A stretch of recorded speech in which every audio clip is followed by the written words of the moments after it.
What's up, guys? Welcome back and welcome to episode 25 of Movie Fanatics. Yep, big 25. Hey, Patrick, I thought of something funnier than 24. What? 25. Had to. Come on, I had to.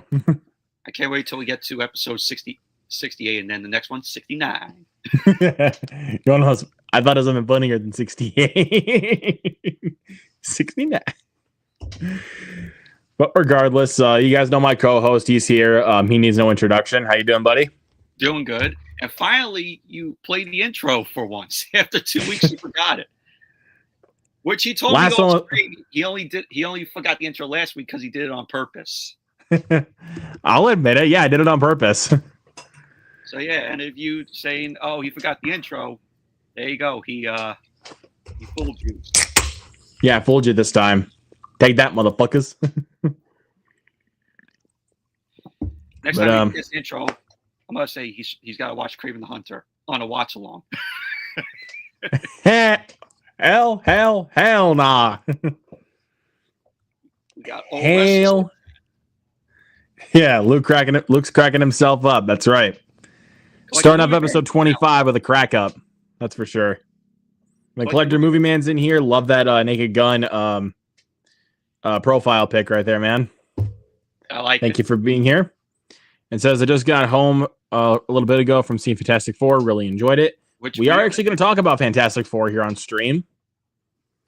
So, but regardless, we got a lot of topics to talk about besides Fantastic Four. We're also going to talk about some new casting choices for Practical Magic 2. Guy Ritchie has officially dropped out of filming for Roadhouse 2. And potential spin-offs that James Gunn is teasing for some Superman shows. And also first reactions for Weapons. Yes, first reactions for Weapons since they have released, and the movie's coming out next week. So I figured let's go ahead and talk about some first reactions since they are very positive. And yeah, it's what I've been hoping to hear. So we'll do that after the weekend box office. But first, let's just get to it. Finally, I got numbers to work because it's been slow. But yeah, apparently it's been really slow. Ethan says, just tap it in. Just tap it in. Classic line from Happy Gilmore. Which, by the way, the sequel, not bad. The sequel was not bad. I liked it. In the chat. Oh, wrong one. I want Weapons right now. Let's invite Michael on the show if he's free. I sent him the link just in case. God damn. Oh, that's funny. That's funny. All right. Hold on me. And over Practical Magic 2, geez. Yeah, I know. Let's just get to it. In first place. No surprise. No surprise to anyone, which is Fantastic Four. But he's stuck at work. Michael says, me stuck at work, but listening to you guys is ASMR. God damn you, Mike. I love that. I love that, man. Make sure you deliver a pizza and stamp the Movie Fanatics on it. Oh, man. Oh, yeah. Deliver it to Minnesota to Luke. No, make a pizza for Michael. Make a veggie pizza for him and send it to Staten Island. Anyways, yeah, Fantastic Four first steps, clocking in with a huge gross right there with 117 million. Mm-hmm. Let's take a look and see what we got. Yeah, if it decides to load. The numbers. These motherfuckers don't want to load. Come on. I'm trying to see if I can make it go faster. But apparently that won't work. Yeah. Come on. I'm trying to do a little magic trick, but apparently my magic tricks don't work. Yeah. Fuck. Numbers boost your site. I don't know what they're doing. Yeah. We normally have it by now. The fuck? The fuck? Where's Mike when you need him? Which, by the way, speaking of our good friend Mike, I want to shout out him for a second because he started a new show called This Week in a Nutshell that he's going to be doing every single Monday. So, Mike, if you're watching, my man, shout out. And have me and Luke on your show. I think we were talking about it at one point, but like I said, Mike, if you're watching, man. Mike's cut out.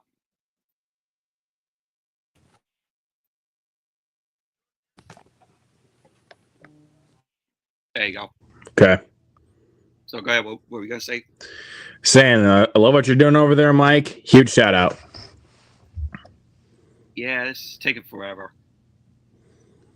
I don't know what's going on. I'm going to exit that out and I'm going to go to a different site. Get the weekend box office. The numbers. I don't know what they're doing here. You have to try a different site for it. All right, we're going to get it from Box Office Mojo here. Okay, yeah, because we usually don't get that. Yeah. Hopefully the numbers fix their site for next week. Here we go. Not going to have as big of a week next week, but regardless of that. So let's but yeah, like we said, Fantastic Four First Steps. Worldwide gross right now is at $227 million, which is pretty good so far. The film was at a $200 million budget, so we'll see. We'll see if they pick back up. But like I said, we will review the film here in a little bit once we're done. Mm-hmm. Superman with a 57% drop, which is interesting. But hey, still cracked in the top 2. Very happy about that. Just past 500 million. If it just made 500 million on its third weekend, I don't think it's going to make $1 billion. I don't think it will. That's what I was thinking. I was thinking it was going to do $1 billion, but no. If you look at it now, dude, because it's its third weekend, there's no way. Yeah, I think it's past. It's definitely past its budget now, but I don't know, man. I really don't know. This will not hit $1 billion, but this is still a success for DC and for Warner Brothers as well. I mean, I think it's like three of their movies. I want to say, yeah, 3 of their movies are literally in my top 5. So there you go.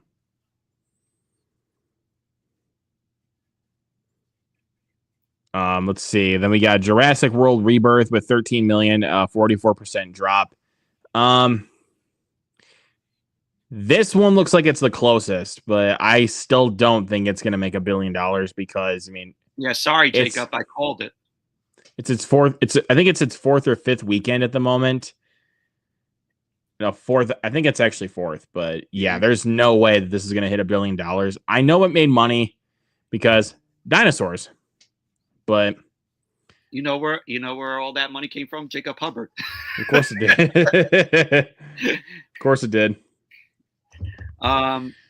Before we get into the rest, Collect the Movie Man says, how do you guys think Naked Gun is going to open this weekend? He said it could make 25 million or 15 million. I think it could make 20 at best, if I really think about it. I don't know. We'll see. Collect the Movie Man also says, I really hope Jurassic World, piece of shit, movie doesn't make $1 billion. It doesn't deserve it. Well, you know this movie's gonna make money because people love dinosaurs. Caveman is also in the chat. What's going on? Says, hey there, everyone. Please hit the like button for these two. Yes. Listen to Caveman, everybody. Smash that like button. And Old Wrestler says, if Naked Gun is good, the word of mouth will spread for sure. I think it's going to suck. Just a hunch. I think it's going to be good. And from what I've heard, for the most part, out of early reactions for it, people have been saying it's hilarious. So that makes me happy. F1 still cracking in at the top 5 with a 36% drop. Again, this film did really well on its opening weekend that they announced a sequel. So yeah, love this movie. I was hoping to go see it again in the theater, but my theater took it out too quick, so I didn't have time to. I'm gonna wait until it comes out on 4K. You're doing yourself a disservice there, sir. You really are. But I love this movie. Take a look at that runtime. I mean, yeah, it's definitely long, but it's definitely worth the drive. Ha! No pun intended. But yeah, I loved F1. Cannot wait to watch it again once it comes to physical. Let's just skip over the next two. Nope, we gotta see it. Huge box office bomb. This deserved is his favorite movie, everyone. Yeah, I kicked you from the stream because of it. No, stop. I know, but still, like, take it easy with that, okay? Yeah. Because I'm the one who had to fucking suffer through it. And he didn't pay for it, everybody. He used his voucher. More like a coupon, but still. Was that the first Smurfs feature film? No, it had 2 live-action sequels in 2011, and I think in 2013 or 2014? 2017. Oh, 2017. Yeah. Collect the Movie Man said it's actually coming back. F1's coming back into theaters in IMAX in next month in August. All right. Interesting. But yeah, in short, fuck that movie. I know what you did last summer. 45 million. I guess it did well, so we're gonna get a sequel, but we're gonna get yeesh. Last summer. A remake. Yeah, I don't. Once it's like fully announced, just get a better fucking writer, please. My God, dude, the writing for that movie was horrendous. How to Train Your Dragon. Well, some of the writing in the original was kind of wonky a bit, but still it was fun. It's worse than the new one. Way worse. How to Train Your Dragon. It's on digital now, which is it crossed 600 million, but I don't know. It's still going to get that sequel. For sure. I mean, they greenlit it before the film even came out because they were that confident. And it made money. And it's already announced for 4K and Blu-ray. I think it honestly is coming out a little bit too early. Should have been taking some more time. Well, that's Universal for you. So, it's coming out on August 12th. We'll talk a little bit more about that later. Yeah, we'll get to that later because we are going to talk about August releases and physical media releases. So, let's see. Yeah, 600 million. I'm glad it made a lot of money. Eddington, yeah, not doing too well. I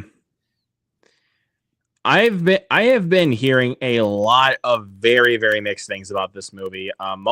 But for the most part, I've heard negative things. Good thing you listened to Mike and you did not go see it in the theater. I didn't plan to, honestly. I mean, I was thinking about it at one point, but I'm like, I'd rather wait until it comes to Max so I don't have to subject myself to pay my money to see it. Collect the Movie Man says, my mom just saw the movie today. Did he? She just saw Eddington or How to Train Your Dragon? How to Train Your Dragon. If it's Eddington, I'd be like, hope she liked it, because yikes, I have not been hearing really much good things about it. I've heard some people have enjoyed this movie. At least for people that I talked to, that I've heard that they enjoyed it. Oh hi. Oh hi, Luke. Oh hi, Michael. I'll do the joke. I did not hit her. It's not true. It's bullshit. I did not hit her. I did not. Oh hi, Michael. But Oh Hi did not do very well on its opening weekend. I have heard a lot of good things about it, though. Who's in this movie? I think Logan Lerman's in it from the Percy Jackson movies. I haven't seen Logan Lerman in a long while. Yeah, it's been a little bit since we've seen him, but she said it was a weird movie. So he's talking about Eddington. Yeah, he's definitely talking about Eddington. That's Ari Aster. He makes weird movies. I mean, if you guys have seen, says, he makes the director of Eddington makes weird stuff. No interest in it personally. That's fair. I'm a guy who loves Ari Aster. I love Beau is Afraid. I love Midsommar. I love Hereditary. But I'd say get back to the horror stuff there, buddy. Like, go back to the roots of Hereditary. The Home. The Home. I think that's a movie starring Pete Davidson. I think it's from the director of I think the Purge movies. I think at least the first three. I think it is from the director of the first three Purge movies. I'm kind of shocked that it got some negative reviews, but I don't know. It is what it is. I never even heard of it. Yeah. Elio still tanking. Yeah, that is a really bad sign. Yeah. But like we always say, hopefully word of mouth gets around and people see this when it comes on Disney Plus or when it comes out on 4K or Blu-ray. Yeah, we'll see. We got a couple more to pinpoint. We did talk about Lilo and Stitch last week. $1 billion. $1 billion. Yeah, we saw this coming. And I called it. You called it from the moment that it opened. Yeah. Like from when it opened, you called $1 billion. Yeah, and all of you were like, no, it's not going to hit the $1 billion. Then look, give me my flowers. Give him all the money. Give me all the money. I need money from you. I need money from Mike. I need money from Jacob Hubbard. You don't get no money now. You greedy bastard. It's like Oprah. You get $1. You get $1. You get Everybody gets $1. Everybody gets $1. But yeah, it's still a good movie. I'm really happy that it made $1 billion. But even then, do we need a sequel? No. It's Disney cash grab. Well, it's cash grabbing for Disney. They want to, throw over everything. I'd honestly freaking say that I Know What You Did Last Summer is a freaking cash grab. Absolute cash grab for that movie. Away from reviews, it kind of is. Yeah, but anyways, 20. Let's see, a couple more, and then we'll go to. He said, "I'm on a victory lap." Yeah, you clearly are. Thank you. And I'm gonna continue to be on the victory lap. Let's see. We got a couple more. 28 years later, with the 57.4% drop. I don't know. It's coming out physically in September. That's quick. I'm debating on pre-ordering it. I'm debating on it because I've been wanting to give the film another chance. Get it for collection purposes. That is honestly what I'm going to do. Is I'm going to buy it for collector's sake. But also, if they're releasing 28 years later physically, give me 28 days later on 4K, please. Like, that's up to Disney. Come on, Sony. Like, you release this one. Wait, give me 28 days and 28 weeks later on 4K, please. Didn't Fox release them? The first two movies they did, but remember, even if they're owned by Disney, Sony is helping them with their physical releases. But for this one, for 28 years later, it is actually released by Sony. But I don't know. I'm gonna wait till it comes out physically to buy it and then watch it again, so that way I can see if my thoughts are really solidified. Yeah, I think that's about it. Sorry Baby. Yeah, that's another one. I've been hearing a lot of good things about. Definitely looks like it's really floating under the radar. So, as every A24 film at the box office. Yeah, but it's gonna garner some word of mouth. So yeah. But yeah, I think that's about it for this topic right here. Collect the Movie Man says the 4K Steelbook just went up for pre-order of Lilo and Stitch. I'm debating if I'm going to pre-order it because it's $44.99. That's Disney for you. They overprice on their 4Ks and their Blu-rays. I didn't even pre-order or buy Thunderbolts because they want $50 for the Steelbook. I didn't even bother buying Until Dawn on Amazon because they want $50 for it. Like that's not even a Disney. It's a Sony release. I'm like $50 for a Steelbook. I'll wait until it drops. Y'all can have that. I mean, I enjoyed Thunderbolts, but for $50 for a Steelbook, no. I don't know. We'll see. In total with taxes and shipping, it's going to come out to like $60, like over $60. Yeah, it's ridiculous. But when I go to Walmart on Thursday, I'll see if they got the 4K for Thunderbolts, and then I'll pick it up if it's 4K because I have to have every single Marvel movie on 4K, not just Blu-ray. But anyways, let's go ahead and move into our next topic. So first reactions have come out for Weapons. Zach Cregger's new film that is going to be premiering in theaters next week. This is my most anticipated film for the rest of summer. By the way, the Thunderbolts, like not the Steelbook, the 4K is like $38. I'm just gonna say, if I actually can't find it in stores, then I'm gonna say fuck it and just buy it on Amazon. I'm actually just gonna look it up again. Right now, it's $48.47 for the Steelbook, and it's currently 4K. $37.49. Yep, $37.49. I was just looking that up here. Oh man, seriously, crazy fucking prices, dude.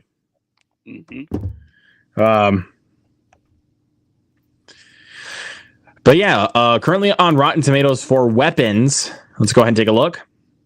Debuted with a 100%.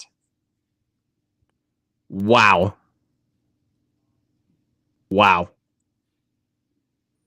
I expected it to do good for results, but damn. Josh Brolin, Julia Gardner. Yeah, Alden Ehrenreich is going to be in it. Wait, I was just trying to make sure. Was I reading that correct? Yeah. Yeah, that is Alden Ehrenreich. I was trying to make sure because I know also Benedict Wong is in this movie. I saw him in the trailer. Yeah. Yeah, so just gonna take a look. The slipcover of Thunderbolts was on sale last week for $29.99. Now it went back up in price to $37.99. Stop doing that. Sorry about that. Sometimes I hate it like when they like announce like when they have it like on sale and the next thing you know, back up in price. Yeah. I hate just keep it at $30. Because people will actually buy it for that price.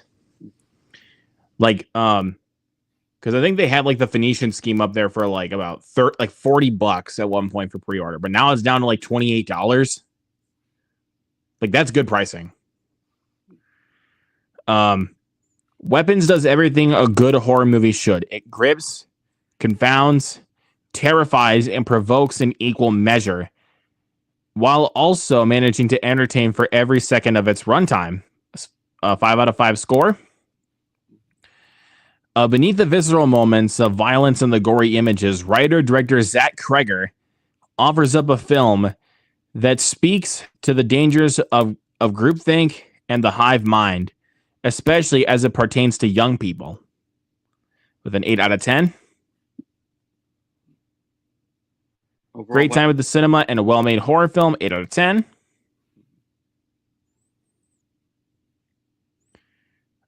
Let's see. This movie, while still terrifying, is a different ride than Barbarian, but it was still just as captivating, 4 out of 5. All right. Wonderful mixture of bad vibes and macabre fun. Weapons is one of the best horror movies of the year, 9 out of 10. Read the next one.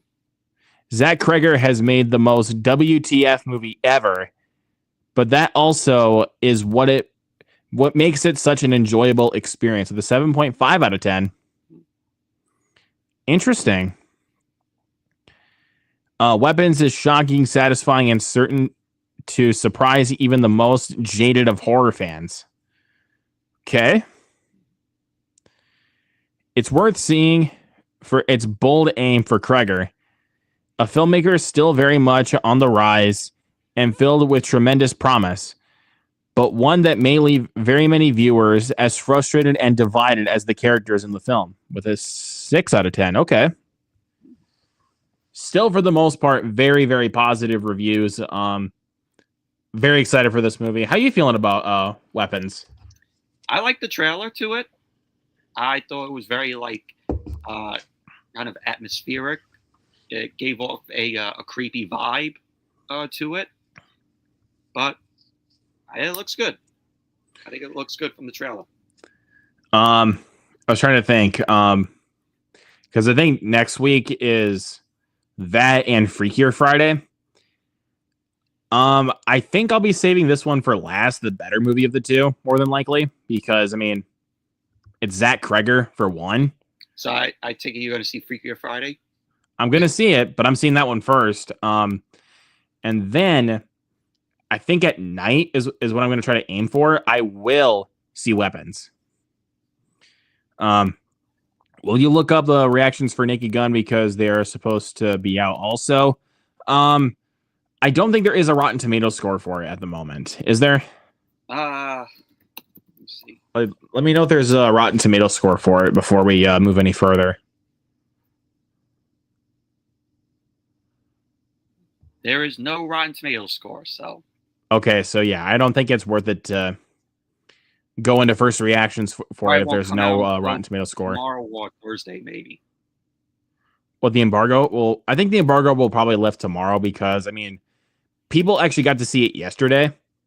So I think the embargo will probably lift tomorrow, like with the review and the review embargo, because I think people posted their social media reactions yesterday. So we'll see. I think it's probably going to do well because, you know, from most people I've been hearing about it, like I said, people have been saying it's really funny. So, but as far as Bad Guys 2 goes, I think that one might land somewhere in the middle, maybe in the 70s if I had to guess. But I think I forgot to do this.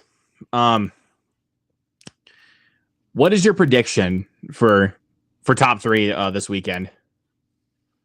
Top three this weekend? What do you think is your prediction? Like, what do you think will be the top three highest grossing for this weekend? We got Naked Gun, we got Bad Guys 2, and what's the third one? Together. It's going to be, I'd say Bad Guys 2 is going to be the number one. Naked Gun is going to be number 2, and Together will be third.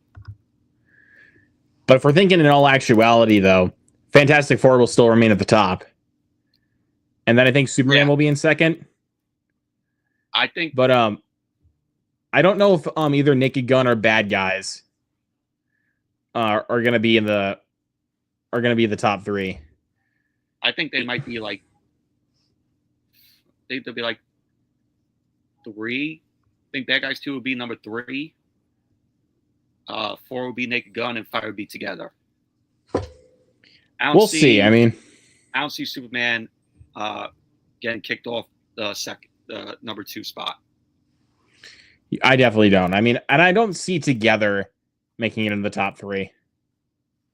Yeah. I mean, it might. I mean, look at The Monkey. I mean, that one made like a freaking killing at the box office when that came out.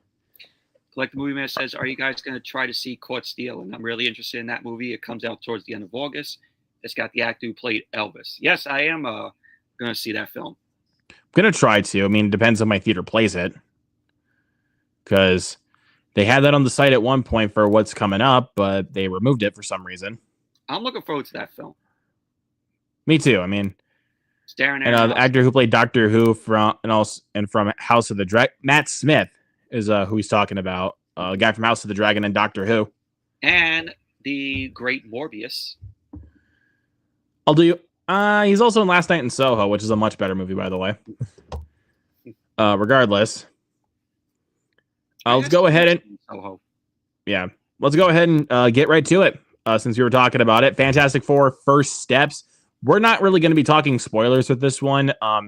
Superman, we did be cut in spoilers because we had a couple of weeks to let the film sink in a little bit, and we could actually give our spoiler thoughts. This one, we're keeping it spoiler free. But since you're the co-host, Michael, why don't you go first? Give us your thoughts on Fantastic Four. I really enjoyed it. I thought this was a good film. This film we could finally say that we finally got a good Fantastic Four film.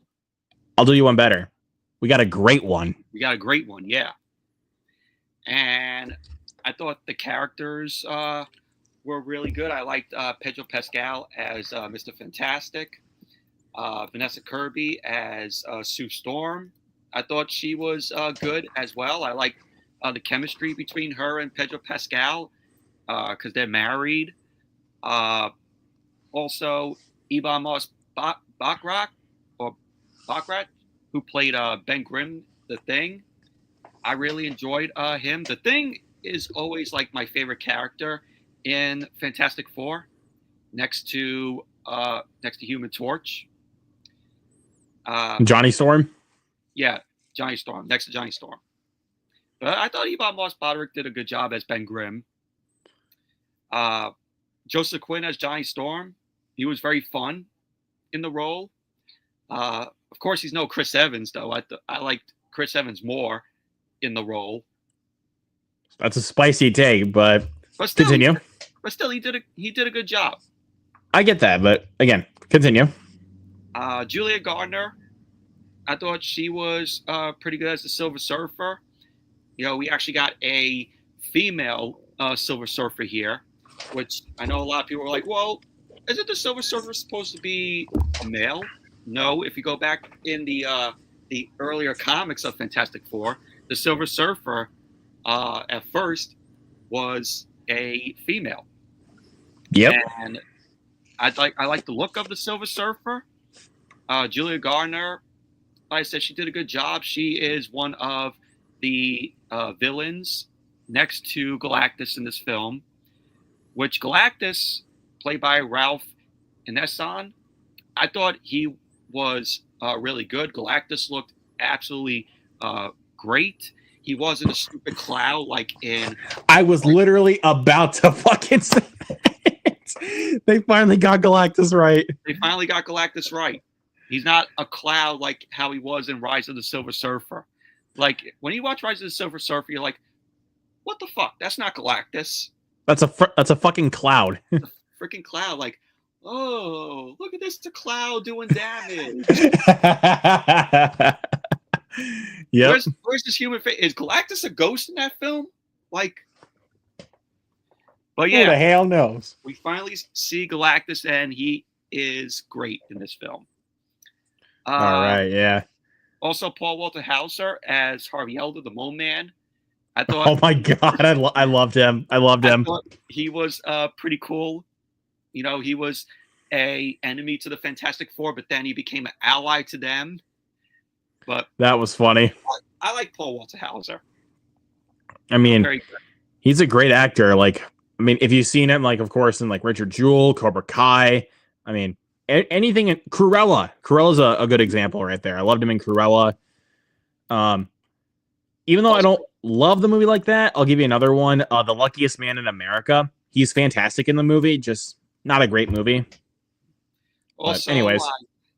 I liked how Sue Storm and Reed they have a baby named Franklin, which I thought he was very cute when he was on the screen.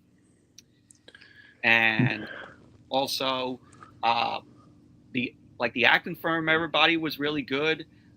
There was a point where in one scene, I'll just spoil it here though. I'm gonna put my hand up. Yeah. Spoiler warning. When Galactus comes to their Earth, when he rises up and you see the shadow and he's walking through like the water and he's looking at the Statue of Liberty, I thought that was really bad green screen there. And even when he's walking on the land, you could definitely tell that was on a set. Like on the screen, you could tell that it was a set, like fully. And I'm like, wow, that looked really bad. Okay, hands down. So, but I did like their world and how it was like very like 60s ish, like futuristic kind of retro setting. Like futuristic 60s retro. Like you had like the billboards in their world that gave off 60s vibes to them. But like overall, even some of the cars looked like they had like 60s vibes. Yeah, but overall, this was a very great, good Fantastic Four film. And of course, I don't want to say this, but 10 years later, you know, after that shitty Fan Four stick, this film was way, way better than that. Yeah. But as far as I go, I love this movie. I only have one little nitpick, and it wasn't the nitpick you said about with that scene with Galactus. I don't really feel like we got enough development of the Silver Surfer and her backstory. In all honesty, I don't feel like we really got enough development because we get like a little bit like with her daughter, but and also how she became the Silver Surfer, but we don't get enough like of her backstory between her and Galactus. So that was like because they show like a little bit, and then when she becomes the Silver Surfer, and I'm just like, that wasn't enough. That wasn't enough. But and also that's just me. And also we got a mid and after credits scene as well. No spoilers, because stay for the mid credits scene especially because when I saw it, me and Justin were freaking out. We were freaking out because I was like, holy shit. Me too.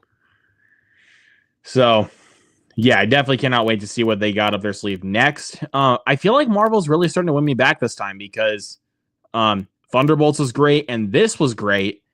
So they need one more film to fully win me back.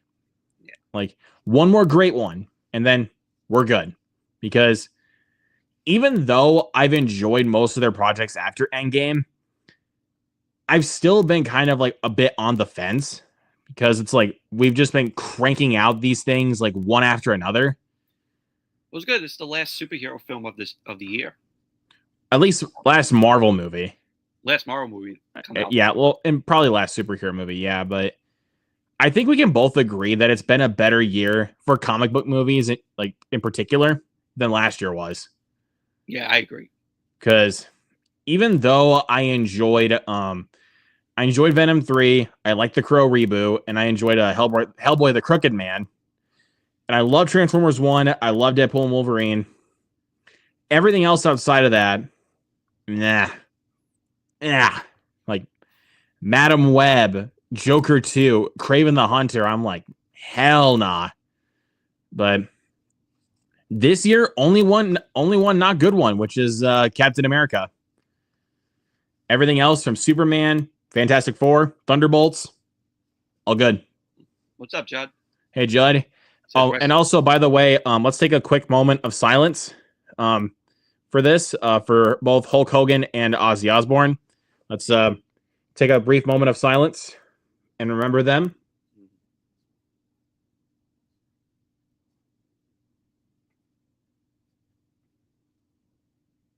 Okay. May they both rest in peace. Yeah. I think Pedro Pascal did a really good job as Reed Richards, and Galactus was crazy awesome. 100% agree. And Wolf Game Video is in the chat. What's going on, man? Thank you for stopping in. But yeah, but really quick, let's do a couple of rankings for this here, like really quick ones before we move on to our next topics. First, let's do comic book movies for this year. Our ranking of the comic book movies. So, last place for me, Captain America, easy. Got worse for me over time. In third place, Thunderbolts. I mean, from 3 to 1, all of these are awesome. So, Thunderbolts at number 3. 2, I have Fantastic Four.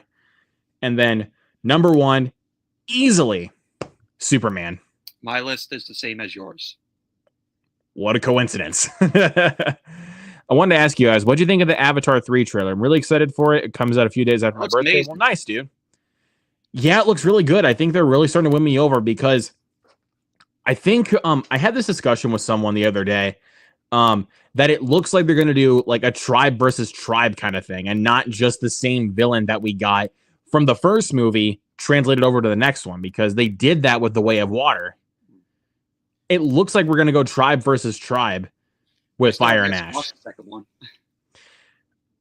They brought back the villain from the first one. I'm just going to let you know that right now. Kind of. And I was like, okay. I could have done without that. Stephen Lang. Yeah, Stephen Lang from the first movie. Yeah, they brought him back. I kind of figured. But with this one, I hope that they do tribe versus tribe. Like they're kind of teasing us. But that trailer was great. I mean, visually, it looked like already 5 stars. But still need improvement on that story, though, because those 2 films are very derivative. I'm going to say that. Very derivative movies. Joel's in the and chat. Also, Joel's in the chat. What's going on, man? I was just on his channel a couple days ago, so go check out that stream and go subscribe to Joel. And then the ranking of the Fantastic Four movies. At the bottom, hold on. I guess for a second. I'm actually going to go the 90s Fantastic Four. I can't rank that one because I have not seen it. Yeah, it's just a really incredibly cheap looking movie. Like, I get that was how it was back then, but I don't know. That is an awful movie. And then right above it, not by much, Fant Four Stick. Yeah, it's awful. I mean, the first half is not terrible. It's when it goes to 1 year later and they get their powers, the film turns to absolute shit. Which takes them an hour to get their powers. Like once it becomes 1 year later for the movie, it turns into a fucking disaster. In third place, Rise of the Silver Surfer. It's not very good, honestly. Silver Surfer's cool, I guess, with how they made him look, but Galactus is a freaking cloud. Then second place is the first Fantastic Four with Chris Evans. It's fine. It hasn't really aged well for me, but it's fine. And then, of course, in first place is the new Fantastic Four. I guess you probably have the same ranking? Yeah. I figured. Just minus the 94 Fantastic Four. 94 one, yeah. But I don't know.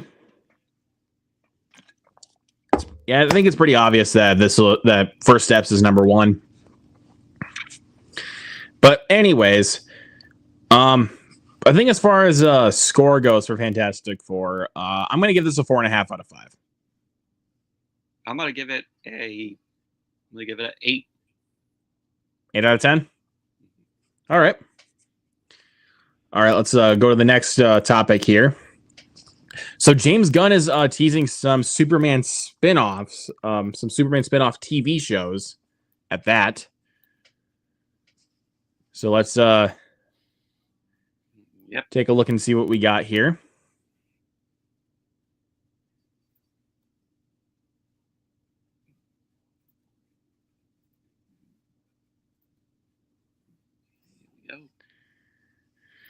All right.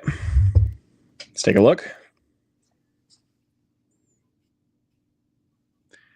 So yeah, DC considering 2 potential Superman TV spin-offs. Comes to us from Screen Crush. Reportedly considering spin-off shows for at least 2 characters from a new Superman film. TV spin-offs for Mr. Terrific. and a Plucky Daily Planet photojournalist Jimmy Olsen. Okay, spinoff show with Jimmy Olsen. Hell yeah, dude. Yeah, I mean, do you really need a spinoff with Jimmy? I mean, he was one of the best characters of the movie. Yeah, but like, I don't know how they're going to do it. But a Mr. Terrific spinoff show, it will really work. That would rock. Like, no question about it. That'll rock. I buy that over the Jimmy Olsen spinoff. I mean, you and me both, but still. Warner Brothers is apparently considering Superman their launch pad for a whole new post-DCEU cinematic universe that is already set to include a Green Lantern TV show called Lanterns, a Supergirl spinoff film, and multiple Batman films. Because if you guys remember, we did get a Supergirl cameo at the end of Superman. So, really excited to see what we got coming up with that. Other upcoming projects include Peacemaker Season 2, a Wonder Woman prequel TV series called Paradise Lost. By the way, Peacemaker Season 2 is next month. I cannot wait for Peacemaker Season 2. Love Season 1. Yeah, so yeah, let's see. Yeah, other than that, yeah, there's nothing really much else to go through with that. But in conclusion with this topic, both of us would love to see a Mr. Terrific TV show instead of, even though I'd be down to see what they would do with the Jimmy Olsen spinoff, but Mr. Terrific all the way. Because, yeah. Would you agree that Mr. Terrific was one of the best characters out of Superman? Yeah, fully. That freaking fight scene, though, dude. That fight scene. Even seeing it a second time, I was like, yeah, this scene is fucking great. Well, I can't what Jennifer thinks about all this. I mean, I'm sure that I think she'd be down for a Mr. Terrific TV series. Which Jenna Beth, if you're watching, shout out to you once again for joining us last week. But yeah, definitely a Mr. Terrific show would rock for sure. Collect the Movie Man says we'll have to wait 4 years, 2029, and then Avatar 5 is coming out in 2031. The rumors are that the movie is taking place on Earth. Wow. I don't know why James Cameron just wants to work on Avatar movies for the rest of his career. I think he should be working on like another, like something like original. No more Terminators. No. Definitely no more Terminators. That's for sure. We don't need another Terminator movie. You said when the final Avatar movie comes out, I will be close to my 40s by then. Jeez, dude. Oh, God. James Cameron is doing another feature in between. Oh, okay. Did not know that. There we go. But let's go ahead and move on to our next topic. Guy Ritchie. He said based on Hiroshima and the bombing. Okay, there we go. Finally, another original project from James Cameron. But Guy Ritchie has unfortunately dropped out of the director's chair for Roadhouse 2. Yeah. Do we really need a Roadhouse 2? I mean, the first one was successful on Amazon Prime, so I mean, and plus when they announced it, I was like, yeah, I'm good with this. But yeah, coming to us from Deadline. See, yeah, the sequel to the Jake Gyllenhaal movie that pulled in over 50 million viewers on Amazon Prime. It was one of the most watched picks on the OTT service. That number eventually rose to 80 million in the pick's first 8 weeks. So it still remains an important priority for Amazon. And the plan is to keep this production on track to shoot in the fall. But now they're searching for a new director to do this. And it's coming to us from the writer of Bad Boys Ride or Die, which is really cool. I don't know. Reason was given as to why he unattached himself from the project. I think we'll probably learn more like as time goes on, or maybe when Guy Ritchie puts out his like next movie or something. because Guy Ritchie doesn't usually do sequels. To be fair, I mean, the only sequel that I remember him doing is Sherlock Holmes: A Game of Shadows. So, yeah, we don't really see Guy Ritchie doing sequels, so I don't think really this one would have fit his bill.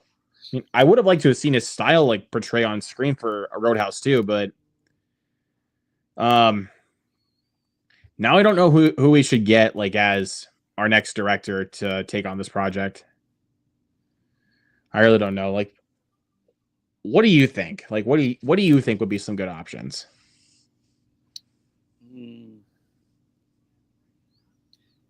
It's somebody that that works really good with action films. I mean, that's pretty much a given. I mean, Doug Liman did the last one, and he works really well with action movies. Bourne, Edge of Tomorrow. And he should come back. He should come back to direct it. I don't know if this one was really in the cards for him or not, but I would say just not Sean McNamara.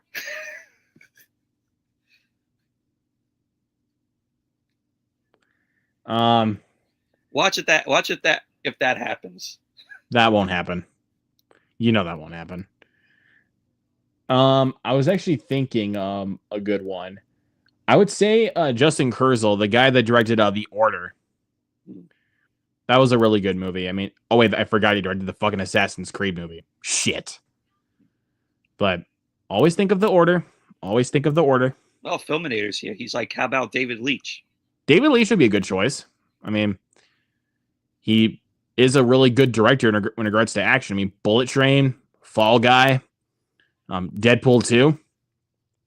Like, the dude's a really talented director when it comes to action. I mean, he was a stuntman. Trying to think of another good one to add to that.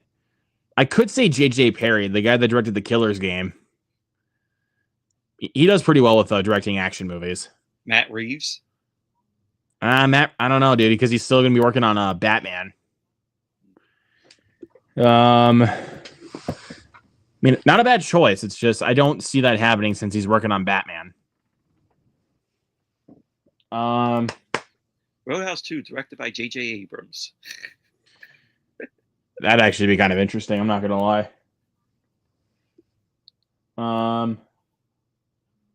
I really am trying to think of a good one here. Because like you said, somebody who is experienced in action, or who knows the action genre so well. What about Bong Joon-ho? He doesn't really direct a ton of action movies. Like The Host is not really much of an action movie. Neither is Snowpiercer. I mean, Snowpiercer kind of is, but it's a lot more thought provoking. And Mickey 17 doesn't really have that much action in it. So Steven Soderbergh, I think he could do a good action or a good Roadhouse too. I was gonna say the Wachowskis though, but now. No, not the Wachowskis. Oh, The Host is action. Okay. It looked more like a horror movie based on the poster, since it's like a creature feature. So that's why it kind of threw me off. I'd say the person who directed Boy Kills World, because of like the frenetic energy. So yeah, I'd say the person who directed Boy Kills World would be a good one. But who do you guys think should direct Roadhouse 2? Let us know in the comments. Let's go to. Find nobody to direct it, just scrap it. All right, we got some casting news for Practical Magic 2. Just FYI for you guys, we have not seen the first film. Nope. So who cares? I don't care to see it. It's just interesting that we're getting a sequel so many years later. Restless agrees with me. Well, let's just see who they get for directing first.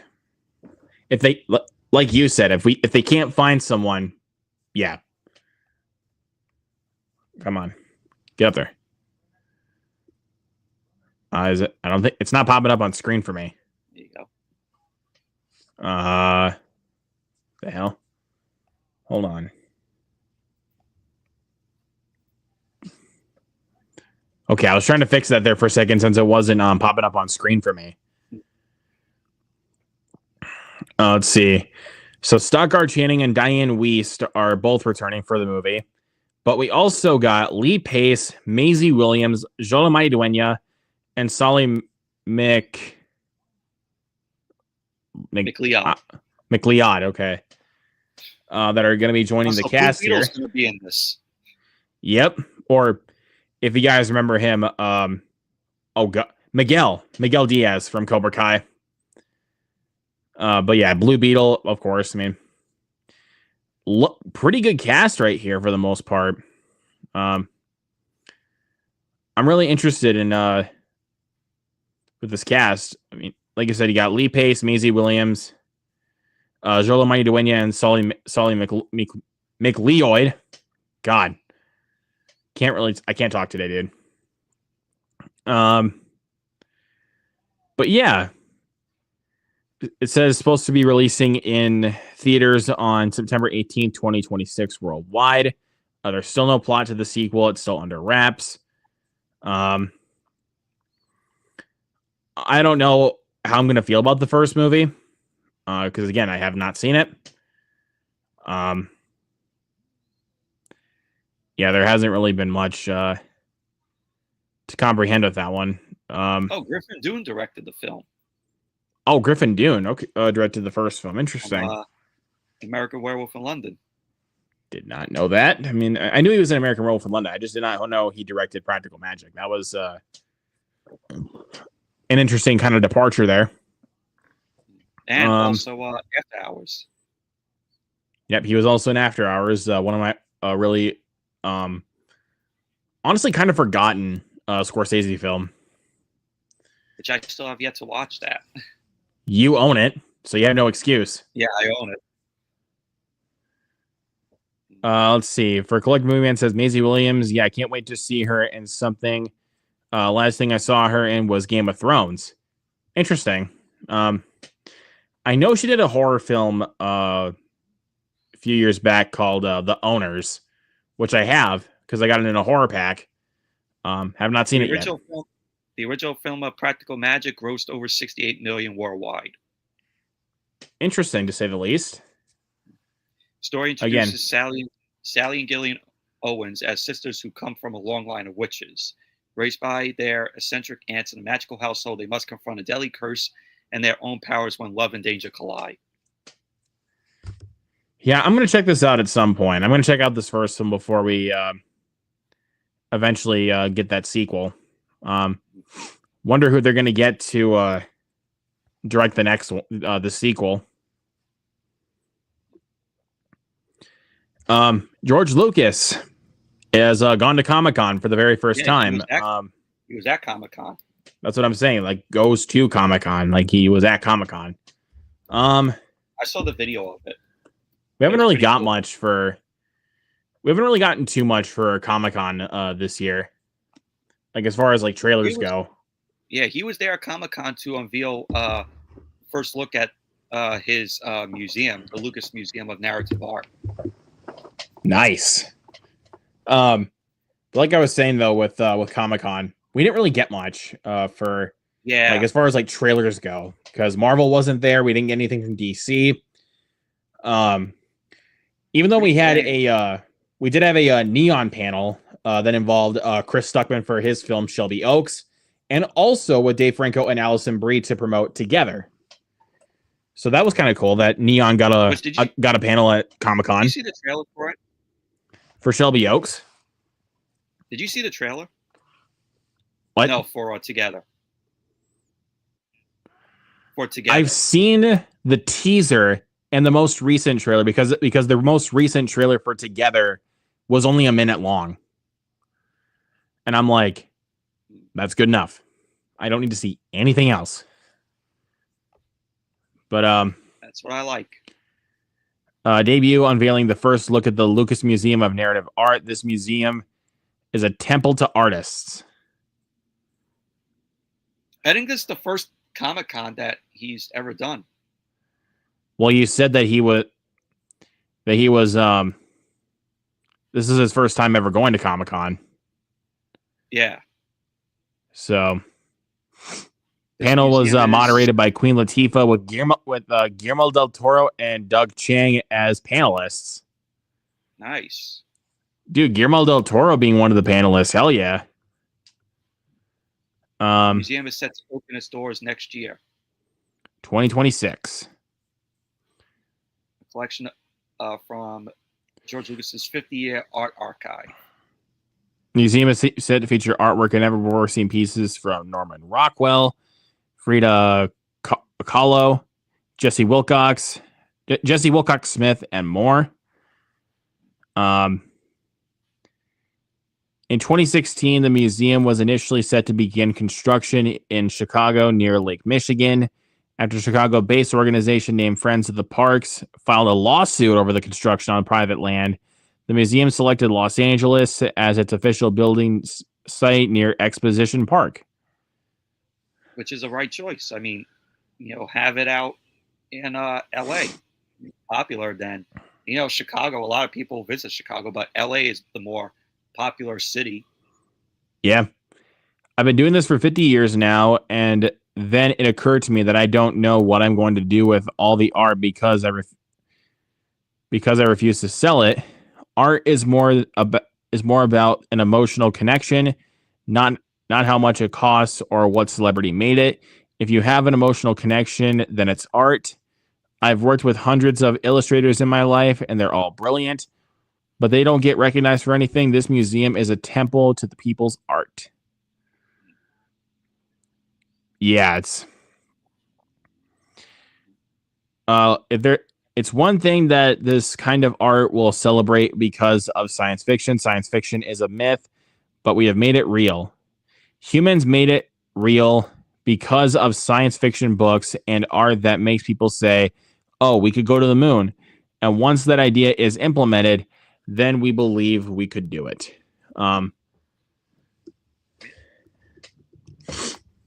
Yeah, that's pretty much it right there. I'm really interested to see how the construction goes or how everything goes for the museum, like once it opens. Why couldn't they stay at Chicago? That would have been closer to me. They filed a lawsuit, dude. People at Chicago Park, they filed a lawsuit. Yeah. So let's make this next one quick before we get into the last two topics. So apparently Nintendo filed a copyright notice for the Donkey Kong movie that's supposedly going to be happening at Universal, which I find strange because I thought they were going to be helping out with this, since they helped out with the Super Mario Brothers movie that Illumination did. I think this would have worked if Illumination was part of it. They might still be. I mean, they got to be a part of it at this point, because I mean, they helped out with Super Mario Brothers, and look at how much that made. Exactly. And plus, you can't really do any better animation than what we got for Donkey Kong in the Super Mario Brothers movie. So, coming to us from IGN, was held alongside of Universal Pictures. Nintendo Studios is, of course, Nintendo's own in-house arm dedicated to turning its own franchises into big screen hits, with Universal Pictures is Nintendo's animation partner through Minions, making Illumination Studio behind the box office breaking Super Mario Brothers movie. There have long been rumblings of a Donkey Kong starring spin-off to Nintendo's big screen Mario blockbuster, though it's believed that the next Mario film is more of a straight sequel and reportedly titled Super Mario World. Fans think that the filing originally lodged in May this year points to a further project due out after Nintendo's next main Mario movie. And some are even speculating that this is the start of a Nintendo Cinematic Universe, with various stars getting their own solo films while being part of the same franchise. The news just comes days after Nintendo's big new Nintendo Switch 2 release, Donkey Kong Bonanza, with a more cinematic focus and hints that this game might offer more of a storyline. Could the Donkey Kong movie link into elements of its narrative? Nintendo is keeping quiet about much of its big screen plans, but we did recently get a brief update with the Super Mario Bros. Film, which is supposed to release on April 3rd, 2026. We have reached a point where we are confident that the new movie will be an entertaining film, so we have announced its theatrical release for next spring. Nintendo legend Miyamoto said of the upcoming second Mario Brothers movie during last month's Nintendo's Investors Q&A. We do not want to set a release date first and then force the production schedule to meet it. This is similar to game development. We want to release something that we are confident that will satisfy our consumers. I will always tell our teams, work for the consumer, not for your boss. You make sense there. So, but that's interesting though. They filed a copyright notice for this. It's because since they're working with Illumination for this Donkey Kong movie. But I think this Donkey Kong movie could be really good if when it's done good. I mean, but let's all be real. Like, who's not excited for Super Mario World? I mean, I am. I mean, I'm excited. Fucking yes, dude. That last movie was so fucking good. Come on, Illumination. Give us another good one. It was like the most fun time I had in the theater. And I could point out most of, if not all, the Easter eggs to the movie because big Mario fan for one, and I'm a freaking geek of Mario. Played a lot of the games growing up.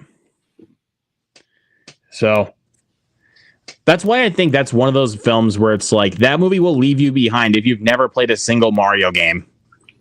Yeah. Which at this point, everyone has had to. At this point, I've played a Mario game. If you haven't, why are you watching both of us? Just go get a Nintendo console and pop in a Mario game. Simple as that. We all own a Mario game, so. I mean, I have multiple Mario games for my Switch. I mean, I have multiple Mario games for my Nintendo 64. Had plenty of Mario games for the Wii.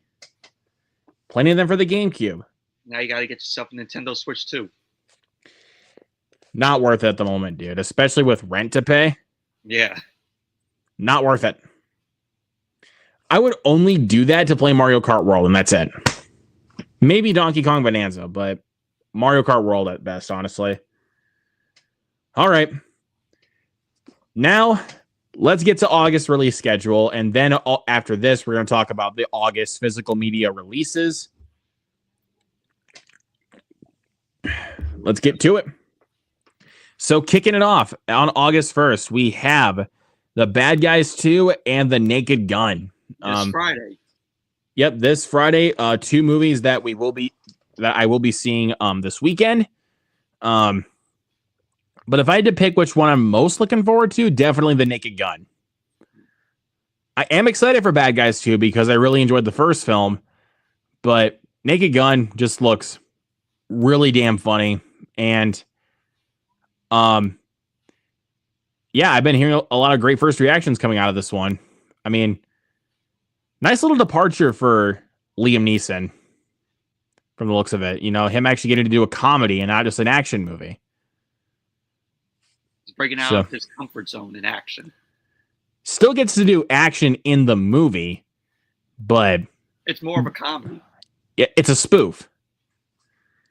So, but yeah, I'm really looking forward to Naked Gun. And Paul Walter Hauser's in it. I was about to say Paul Walter Hauser's in it. You also got Kevin Durand in there. I love that guy. Cody Rhodes is in it too. You got Cody Rhodes. And dude, Danny Houston's in it too. Got a great cast. Yeah, very excited to finally see it this weekend. Don't know what the other three are. But for August 6th, though, there is one that that I actually have seen the trailer for, which is called Sketch, released by Angel Studios, which is weird because I have heard from some people this is not really a religious movie. Oh, it is supposed to be a religious film? That's what Angel Studios is known for. They release a lot of religious movies. But from what I've heard, that Sketch is not really a religious movie. And I'm like, you know what? Now that people have said that, maybe I'll give it a chance. Because it looked interesting from the trailer. So I don't know. I'll probably give this one a chance. Which we saw the trailer to. I watched the trailer for it, and it looks okay. Eddie Murphy, Pete Davidson in it. I mean, you got a great cast. I mean, like Jack Kesey from Deadpool 2 and Hellboy, the Crooked Man. Roman Reigns, got Marshawn Lynch, Keke Palmer, Eva Longoria. Beast mode. I don't know, man. It doesn't really look all that funny. It's an interesting idea. I mean, I like Tim Story as a director if he can actually... the Fantastic Four films, the original ones. Wait, I mean, he does fine with some movies if he can actually make them work. Like... Ride Along. The two ride-along films, I think those are okay. Tom and Jerry, which I enjoyed it for what it was. I fucking hated that movie. Like... You focus on boring human characters and not enough Tom and Jerry slapstick. But his most recent film that he did before The Pickup, The Blackening, that I thought was a funny movie. Like, I really enjoyed that movie. That's a funny movie. Is that what Marlon Wayne's in it? What? Is that what Marlon Wayne's in it? What, The Blackening? Yeah.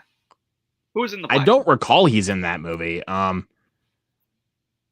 I don't recall him being in that movie because, I mean... Oh, no, he wasn't in it. Yeah, I was thinking about A Haunted House. Yeah, you're thinking about A Haunted House. This is called The Blackening.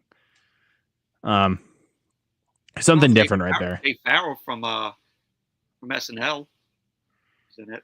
It is, but dude, The Blackening is honestly really funny. Didn't think it would be from the trailers because the trailers honestly look really fucking bad. But it's a funny movie. It's funny. All right, let's get back to business here. Freakier Friday. So we're going into August 8th. Yep. That second trailer was honestly making me start to lose interest in it. It's just they're reusing the same plot from the first movie. But what's the difference? Like we got Anna's kids. The difference this time around switching their bodies too. That's the only difference. Her daughter, her daughters have basically switched bodies with her and her mom. That's literally the major difference. I never seen any of the Freaky Friday films. The one with Lindsay Lohan and Jamie Lee Curtis, good movie. Really enjoyed that growing up. I know they did the one with Haley Mills. I'd rather watch the Jamie Lee Curtis one because I thought that was a funny movie. But Freakier Friday just looks like a rehash. Or as you would say, Disney, I know this is supposed to be like your moneymaker with like sequels or reboots or anything like that. But stop. Like, you gotta know when it's enough. But apparently they don't.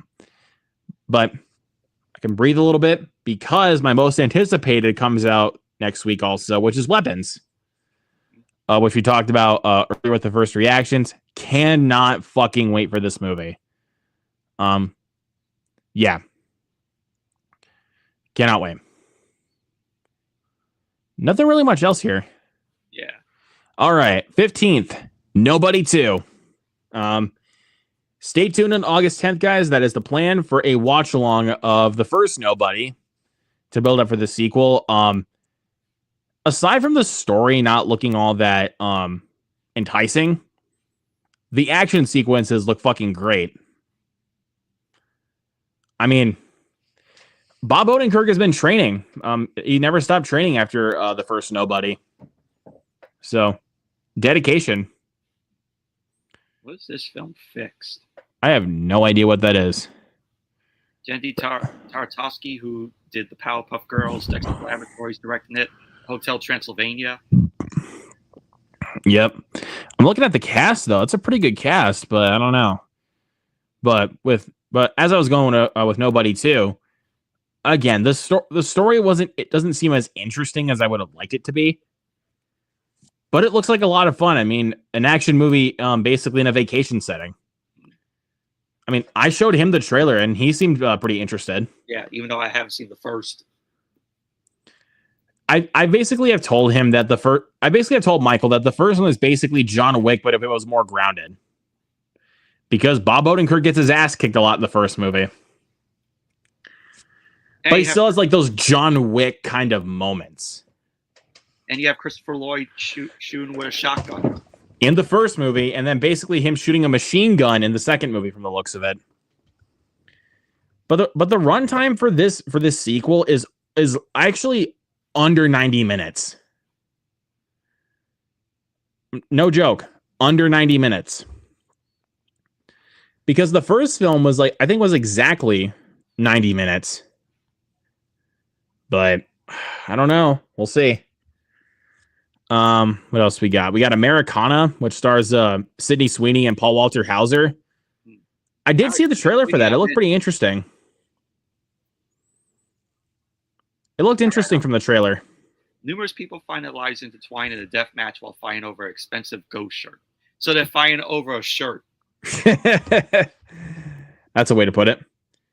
But it looks interesting, honestly, from that trailer. It says it's a crime thriller, but reading the plot, it sounds like a comedy.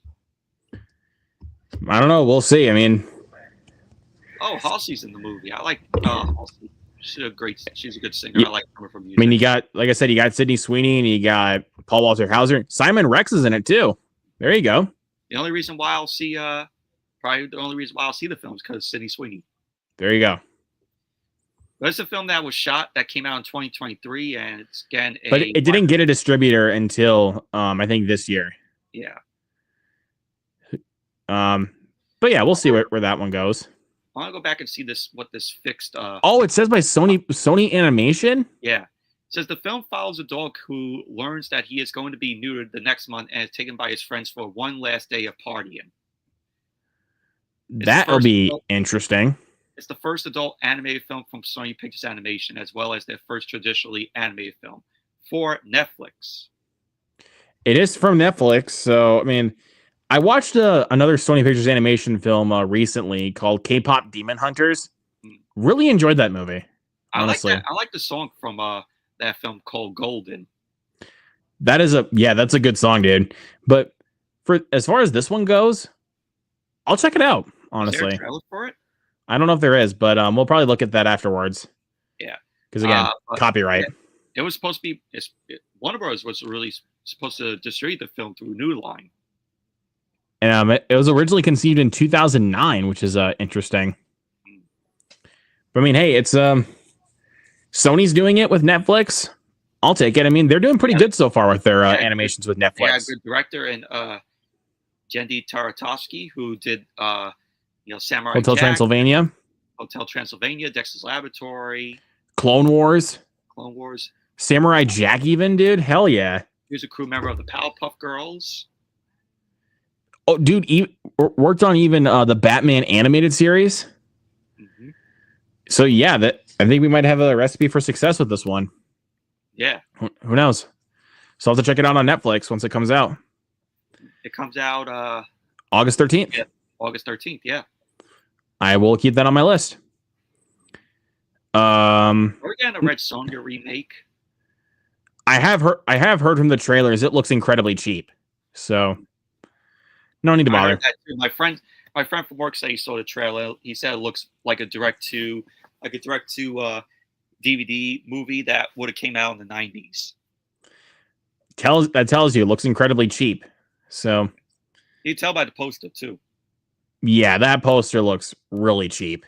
But and no known actors. Matilda Lutz, I know her from a couple movies. I know she's in the movie Revenge, which is also directed by Coralie Farge. She was in Rings, which I don't think was that bad, honestly. I know everybody hated that movie. I didn't think it was that bad. But yeah, no. Besides besides her, I don't really think there's anyone else that really rings a bell. Well, she's but anyways, I don't know. We'll see. But let's go ahead and take a look at the next one for the next week. We got a Vanessa Kirby movie coming out. Huh, interesting. Jennifer Jason Leigh's also in it? Okay. Randall Park? Well, what the? Eli Roth? That's a new one. A desperate woman in the Pacific Northwest tries to raise money. Okay. I'll have to keep my eye out for this one. She's a producer of the film as well. Okay. So I'll keep my eye out for this one. Anyways, and it's a Netflix movie. We'll see what we got. Anyways, let's go ahead and take a look and see what we got next week. August 15th, nothing really. Nothing really much else. 20th, nothing really. 22nd, we got a pretty interesting week. Honey Don't. Honey Don't. Ethan Cohen's new movie. It looks good. Honestly, It does look good. I mean, you got a great got my girl, Margaret Qualley. You also got Aubrey Plaza, you got Charlie Day, and you got Chris Evans as a corrupt preacher, which is seems really interesting. It looks pretty good, honestly. Lesbian B movie trilogy following the Cohen and Cook's Drive Away dolls. After this is started with Drive Away Dolls from last year, which I enjoy. It's a pretty good movie. I mean, it's not amazing. It's not great like I once thought it was, but it is good. So is this a sequel to that? I don't think it's necessarily a sequel. Like, it's basically like kind of like, think of it as like the Cornetto trilogy, basically. Oh. Where it's basically like you got the same lead star and same director, but playing completely different characters. Oh. Like you look at Shaun of the Dead and Hot Fuzz, completely different characters. Hot Fuzz and The World's End, completely different characters. Same actors, same two actors, just different characters. So Margaret Qualley's playing a lesbian lead character who was a private investigator. I mean, I see the trailer too. It looks fun. I don't know. I mean, we'll see. I mean, it does look good. It does look pretty funny, though. I mean, Chris Evans playing a villain this go around, like an actual villain, seems pretty interesting. He kind of played a villain in Scott Pilgrim vs. the World. Yeah, but not like a main villain, I should say. Yeah, because we never really got that. The World, the part that he played as one of the exes, I'm like, that was a little glimpse of how, like, to me, of how, he plays, how he could play as a villain. So he kind of seems like a charismatic kind, honestly, from the looks of it, from the trailer. Highest to lowest. No, not a sequel name. New Spike Lee movie that's also from A24 and also from Apple. So, but if anyone has Apple TV Plus, keep your eyes peeled because it will be streaming in September. This is the film that Collect the Movie Man was mentioned here. He's like, there's a movie with Denzel Washington coming out. Yep, Denzel Washington, and you also got Spike Lee directing. Also got Jeffrey Wright in there as well. I'm interested. I mean, it's Spike Lee, and I love Denzel, so A$AP Rocky's also in it. You also got Ice Spice. Interesting. Filmed here in New York, as many of Spike Lee's films. It says basically a modern day reimagining of Akira Kurosawa's film High and Low. Okay. I'm definitely going to have to keep my eyes peeled for this one. Anthony Ramos is going to be in it. Yep. Rosie Perez. Yeah, I think so. Let's go ahead and move on to the next one. So we got a new Ron Howard film from the looks of it called Eden. Stars Jude Law, Ana de Armas, Vanessa Kirby. Dude, Vanessa Kirby's just on a fucking roll, dude. Yeah, Fantastic Four, then the other film, Night Always Comes, and now this one. Yeah, then you also got Sydney Sweeney. Dang. I might have to keep my eye out for this one. I know my theater won't play it, but I think I'll have to keep my eye out for this one. Yeah, she's got 2 movies coming out the same month. Yep. Let's take a look at the next one. Let's not really like read too much into it because I actually do really want to see the movie now. Since story. interesting to say the least. I mean, and it's Ron Howard, so I'll give it a chance. Eeny Meeny, don't know what that is. I mean, it's got Samara Weaving. It's a heist thriller. Interesting. I mean, you got Samara Weaving and Steve Zahn in there. Edie, okay. Former teenage getaway driver is dragged back into her unsavory past when a former employer offers her a chance to save the life of her chronically unreliable ex-boyfriend. And it looks like it's gonna be on Hulu, so I'll keep my eye out for that. You got Andy Garcia in it, Randall Park also in it. Oh, and you got Marshawn Lynch again. Yeah, Beast Mode. Beast Mode. And Michael Mann. There you go. Let's see. Let's go to this next one, and then we'll have to go on to the last week. Yeah. Splitsville. I saw the trailer for that, and it actually looked pretty good, honestly. I'm actually really interested in that movie, Splitsville. Well, this has to be a better movie for Dakota Johnson than Madam Web. Well, you still got to check out Materialists. She's in that one, and she's fucking great in it. Friendship erupts into conflict when the husband of the divorcing couple sleeps with the wife of the open marriage couple. Yeah, and you got a pretty good cast in here, so. And let's go ahead and go on to the last week. Caught Stealing. Caught Stealing. Yep, Darren Aronofsky's new movie with Austin Butler. I'm looking forward to. Matt Smith, and also Bad Bunny is also in this movie. Hopefully he doesn't get killed like he did in Bullet Train. I don't know. We'll see. But you had me. We got Vincent D'Onofrio. Liev Schreiber, Matt Smith, Zoe Kravitz, and Regina King. You had me at Darren Aronofsky, honestly. Action Bronson. Yeah. But like I said, they really had me at Darren Aronofsky because he's one of my favorite directors. Check out the trailer to it. It looks fun. I've seen a couple of like reels pop up on Instagram, and I'm like, I don't really feel like I need to see a trailer because of that. Because I'm like, I'm good. But anyways, let's go to the next one. The Roses, which is actually a remake of The War of the Roses, from what I've learned. Same concept as The War of the Roses. Stars Benedict Cumberbatch, Olivia Colman, Andy Samberg. Not a big fan of Kate McKinnon, but that's besides the point. And Allison Janney, directed by Jay Roach. Okay. The guy that directed the 3 Austin Powers movies. Yeah, baby. Freaking love those. I never seen the Austin Powers films in full, only clips. My cutoff.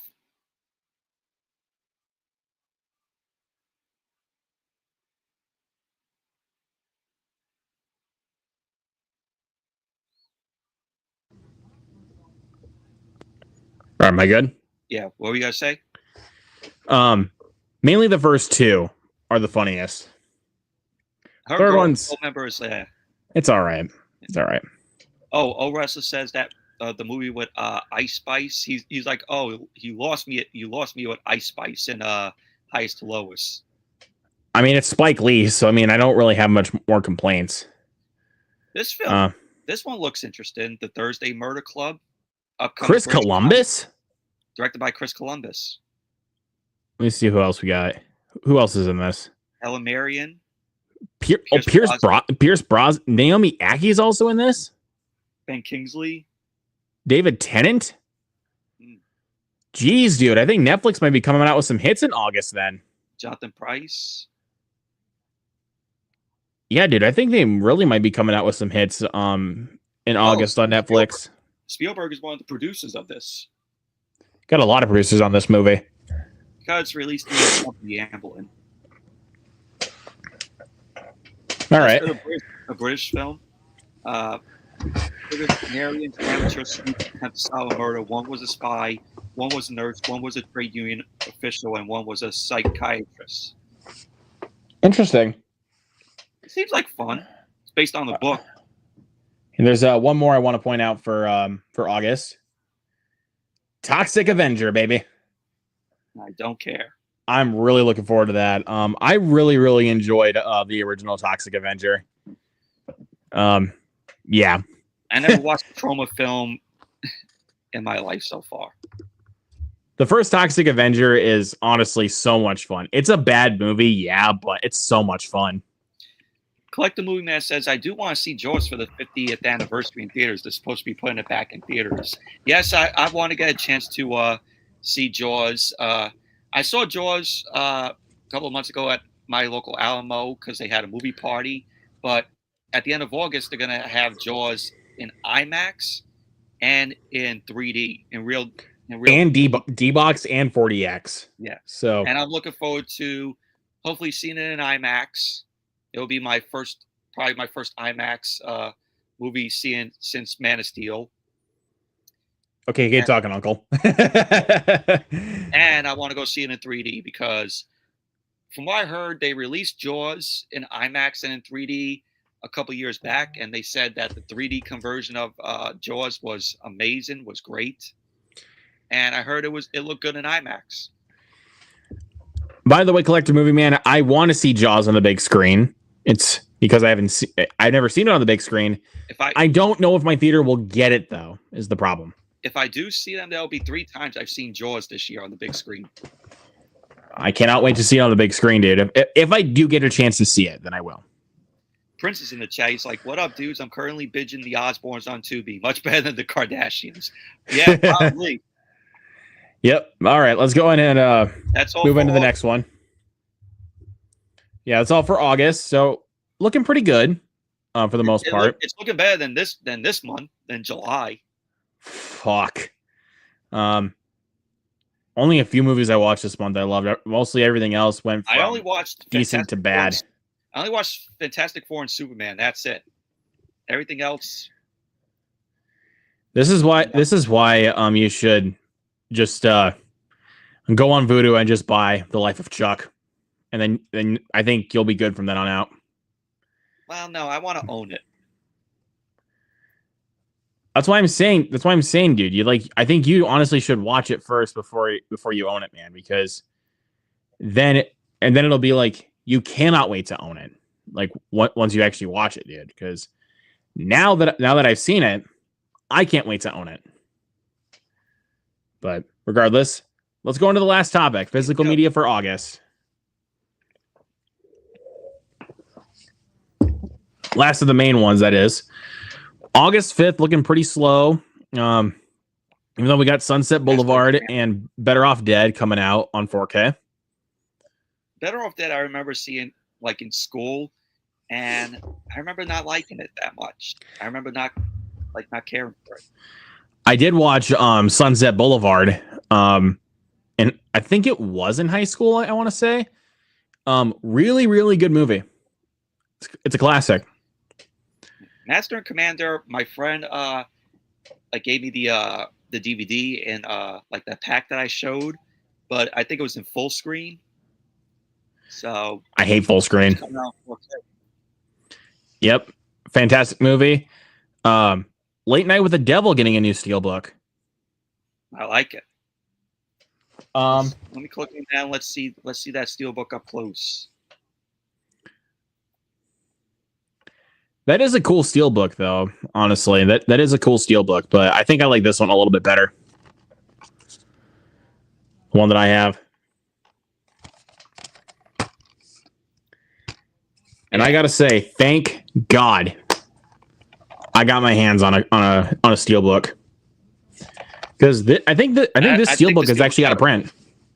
Yeah, I think this steelbook's actually very out of print.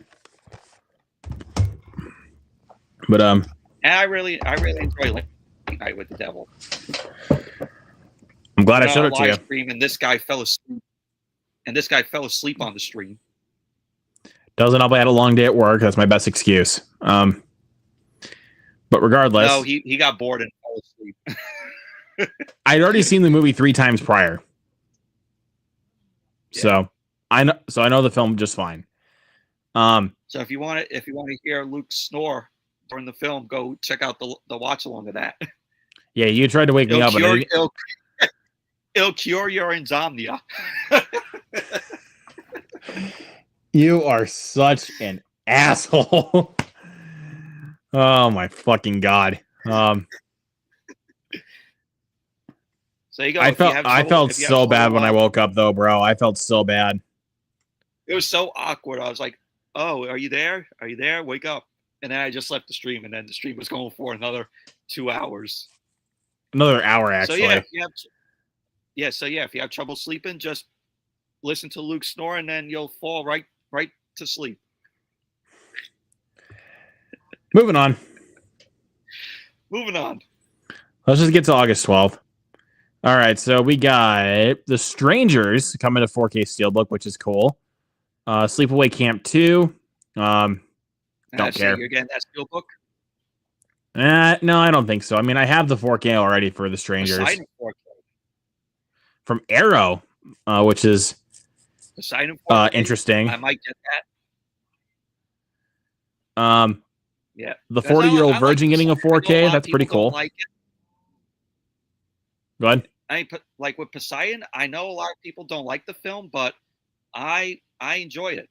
You know, I found it intense though. I mean, I know that it's a remake of the original The Poseidon Adventure, but I never watched it. So like if I watch The Poseidon Adventure, I'll probably say that that's the better movie. Yeah, who knows?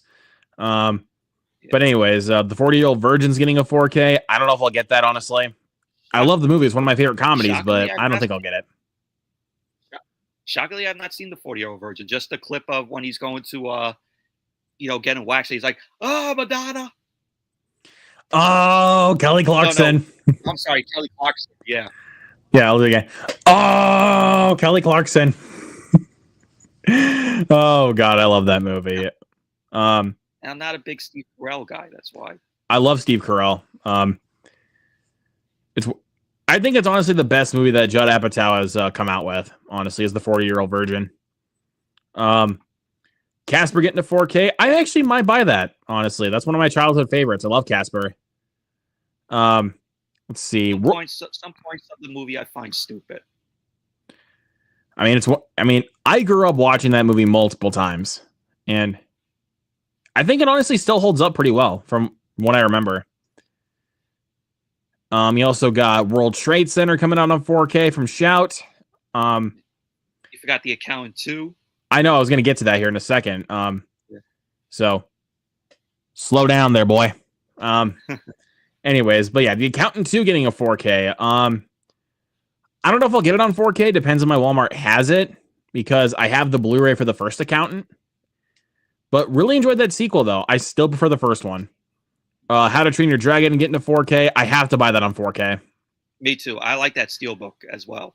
That Steelbook is pretty cool, but I might just get the standard slip, honestly. Because you know how much those Steelbook, but I like the standard 4K cover as well. That's why I'm saying I might just go ahead and get the standard slip cover. Is that 4K? Is that 40-Year-Old Virgin getting the Steelbook as well? That's what it looks like. Yeah, that is a Steelbook. Yeah. I don't know about that Steelbook, but that Steelbook for Casper though, I like that. I like that Steelbook. Pretty cool. And Toxic Avenger getting separate 4Ks. We were literally just talking about the Toxic Avenger, and those are getting separate 4Ks. Part 2, Part 3, and also Citizen Toxie. Ghost of Mars getting a Steelbook, Prince of Darkness, It Follows, and High Tension. I like that Ghost of Mars Steelbook. Cool Steelbook. Already own it. Happy Gilmore getting a 4K. I don't know if I'll upgrade it, honestly. It's my favorite Adam Sandler comedy, but I don't know if I'll upgrade it. Yeah, I've seen better Adam Sandler films than Happy Gilmore. I like it more than Billy Madison. I like it more than all of his comedies, because it's the one I grew up watching the most.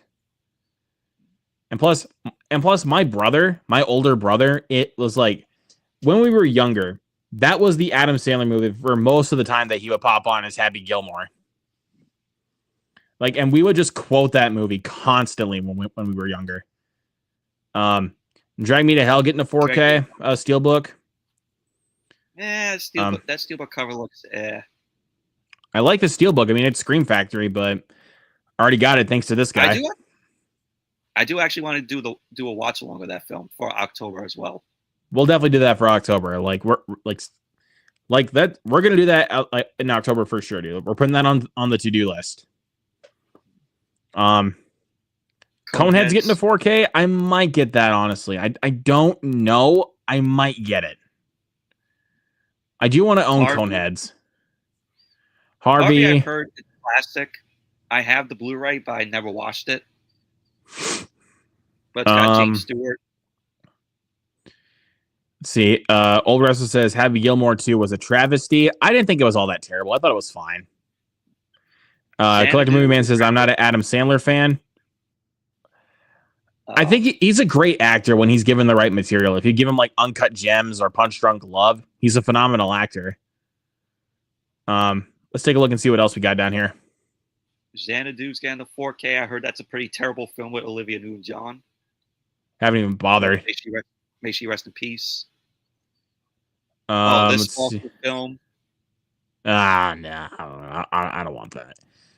But one that's coming out on the 26th that I did pre-order was the Texas Chainsaw Massacre reboot from Arrow Video. I was gonna say, did you pre-order Mac and Me? No. But I did pre-order the Texas Chainsaw Massacre 4K from Arrow Video. I did originally pre-order Texas Chainsaw Massacre at the beginning, but honestly, I didn't really feel like keeping it in there. So I'm just gonna get the first one. Or no, the remake, I should say. My bad. The Conjuring getting the 4K Steelbook just in time for the new one. Aaron Brockovich getting a 4K. The Rundown. Bring Her Back. Kino's hitting it out of the park with their releases this year. Yeah, dude. But one that I'm actually thinking about buying on 4K from the A24 shop is Bring Her Back. I might buy that, honestly. I really want that on 4K. Lilo and Stitch getting a Steelbook. I'm not going to bother with the pricing on that right now because that's crazy. I know you're going to be getting Karate Kid Legends. Not on 4K, though, that's for sure. That does not deserve a 4K. What a plain-looking Steelbook. I do not like that Steelbook at all. That Steelbook is terrible. Awful. They're doing a Karate Kid Ultimate 6 movie collection. That's probably going to go for too much anyway, so I'm not even going to bother. Let me see. Because I have the original and the remake on Blu-ray, so I don't feel like I need to get the Legends on 4K. Well, I think it comes with all three. It comes with all 4 films: the 2010 film, and then Karate Kid Legends. Yeah, $220 for that. Yeah. No, especially when you include the next Karate Kid and Karate Kid Legends. I am good. Does anybody want next Karate Kid and Karate Kid 2010 on 4K? No. I would honestly rather own Karate Kid 3. In all honesty, I would rather own Karate Kid 3. Terrible. I actually don't mind Karate Kid 3. Well.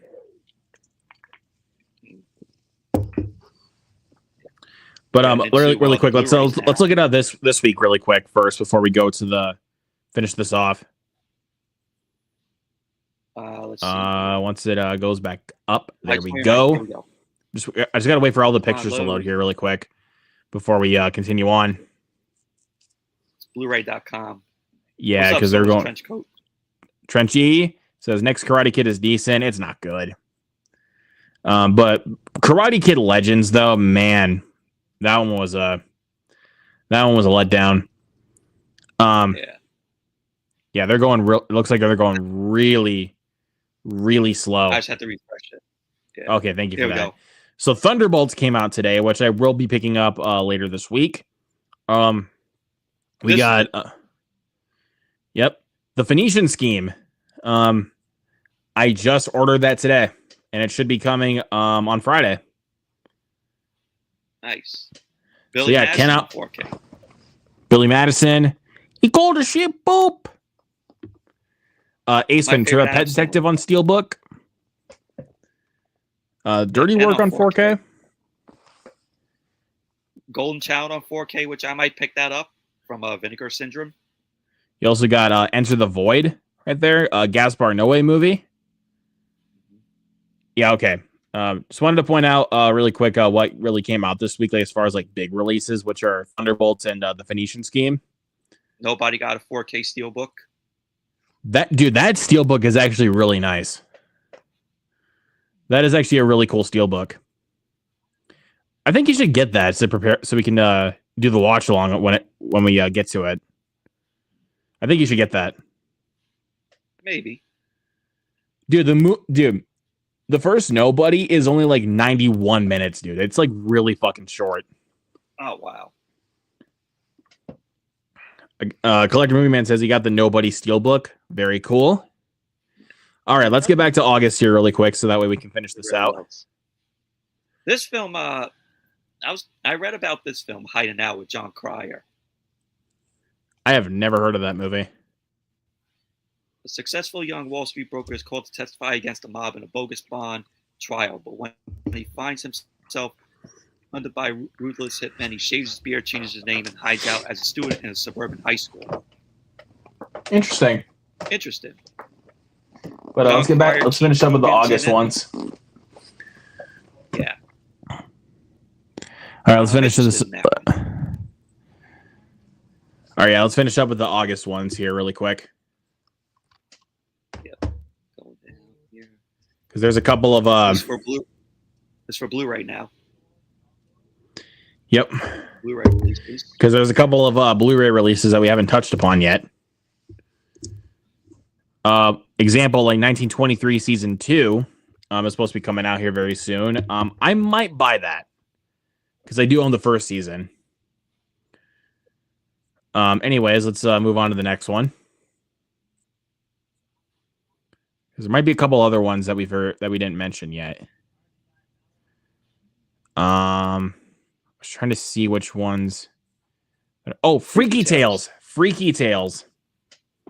There's the one. Freaky Tales. How is it? It grew on me on a second watch. Like the last 20 minutes are like full on Kill Bill, like kind of action right there. Like it's fucking great.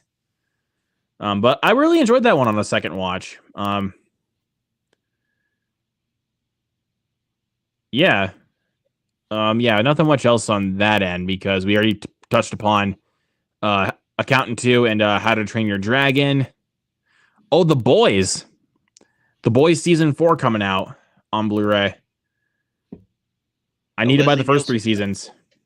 Leslie Nielsen film called Repossessed. I have heard of that one. I know there was like one specific poster for that movie where he was basically parodying the Naked Gun poster, but instead of a bullet, he's like doing like a little surfing pose on. It's a cross sign. So I can't lie, that's pretty funny. Yeah, nothing much else coming out that day or that week. Yeah. And then the 26th. Let me see if there's anything else new that we didn't touch upon here. Yeah, like I said, we already touched upon Lilo and Stitch. What else? Already touched upon Karate Kid. There's nothing really much else that's coming out that day. We already touched upon Bring Her Back. Unholy Trinity, which I have not heard very good things about. The King of Kings, that's another one from Angel Studios. It's their first animated film, I think. Yeah, I don't really care to buy that, honestly.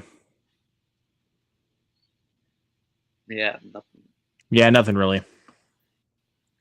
All right, so that'll wrap it up for this topic right here. Mm-hmm.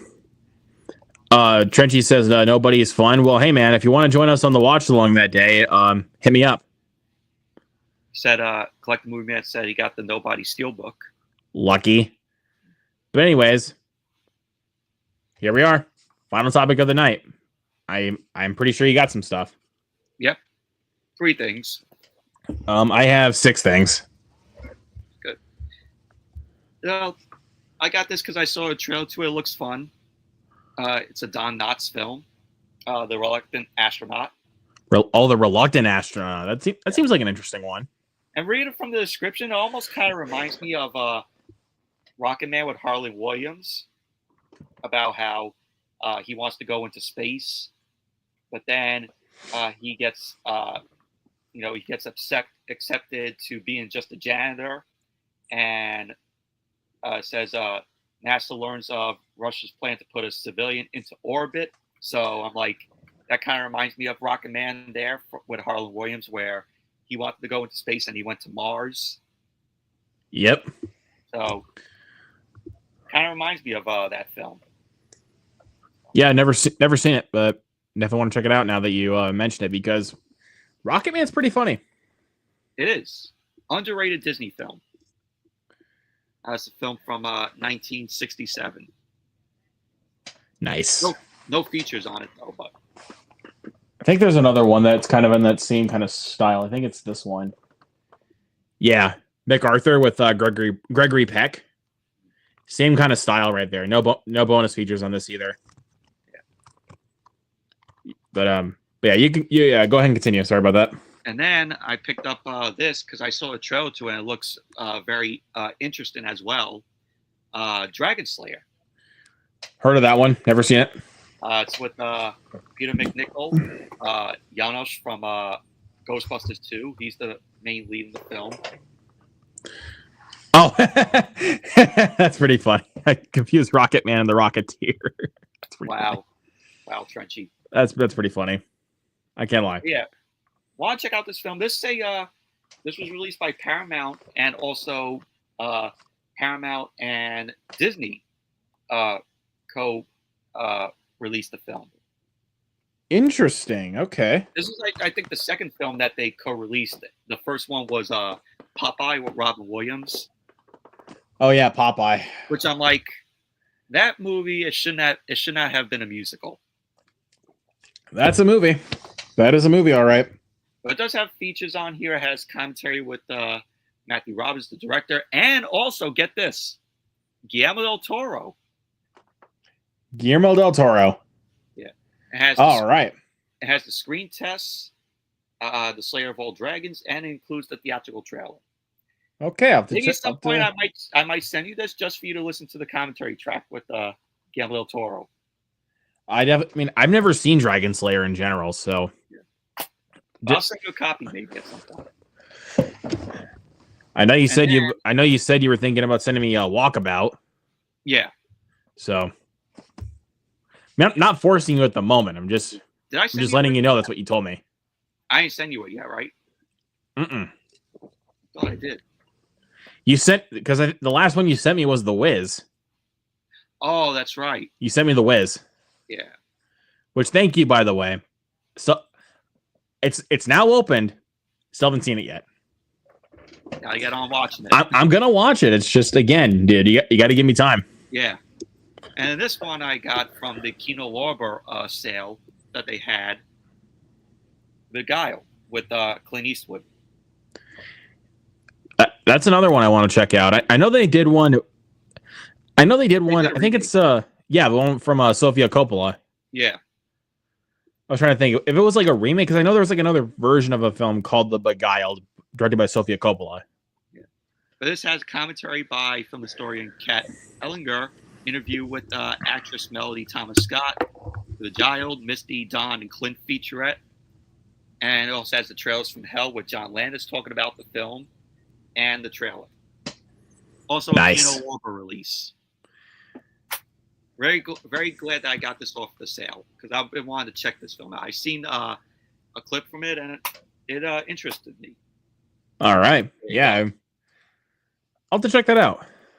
All right. I got 5 things from the pawn shop on Saturday. I actually walked over there from my apartment to the pawn shop, and I regretted it as soon as I got home, because it was steaming hot outside. So, yeah, I regret, like, as soon as I got home, I regretted it immediately.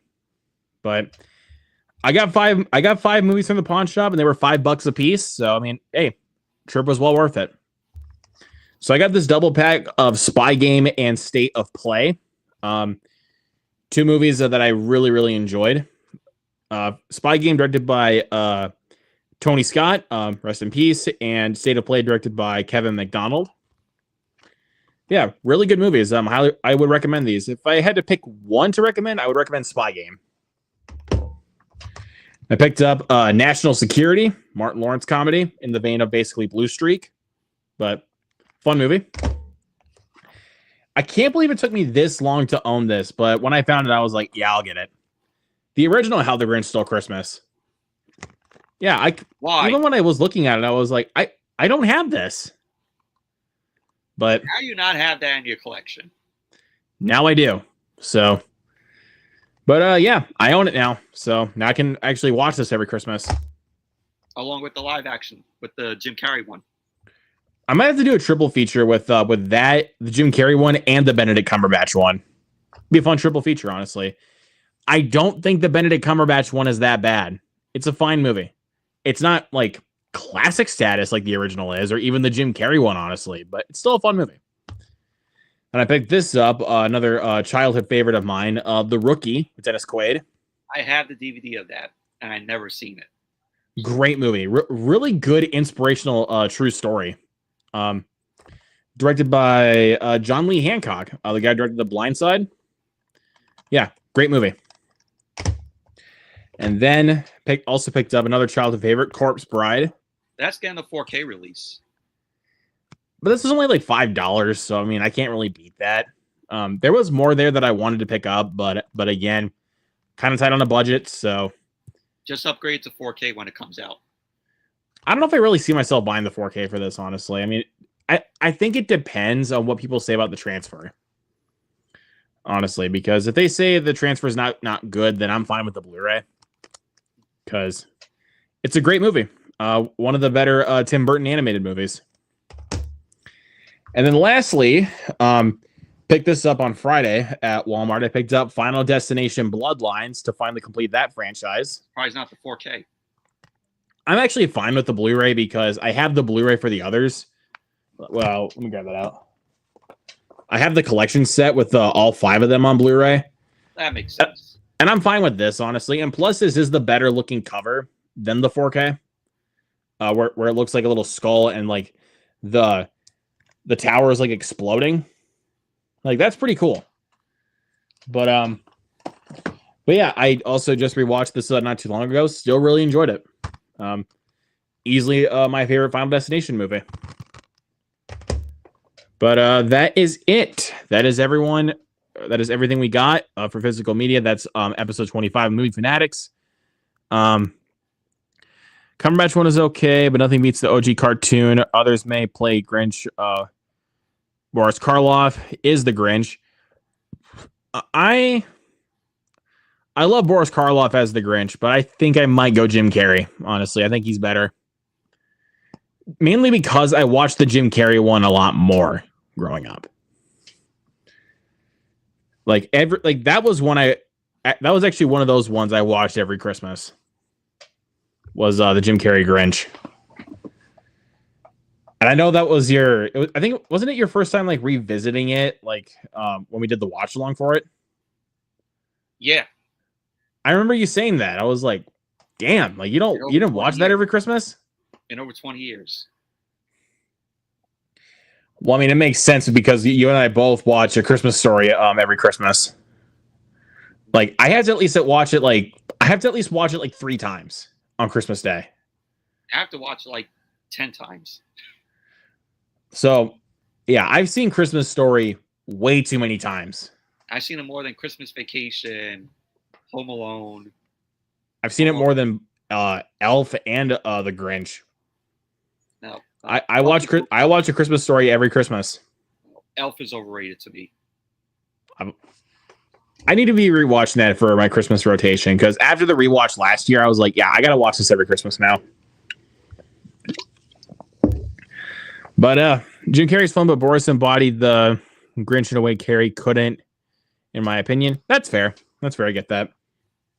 Great episode, guys. Thank you, Old Restless, and thank you everybody that came into the chat tonight to join us for this episode. Yeah, it was a fun time, and we will see you guys in the next one. Peace. Later.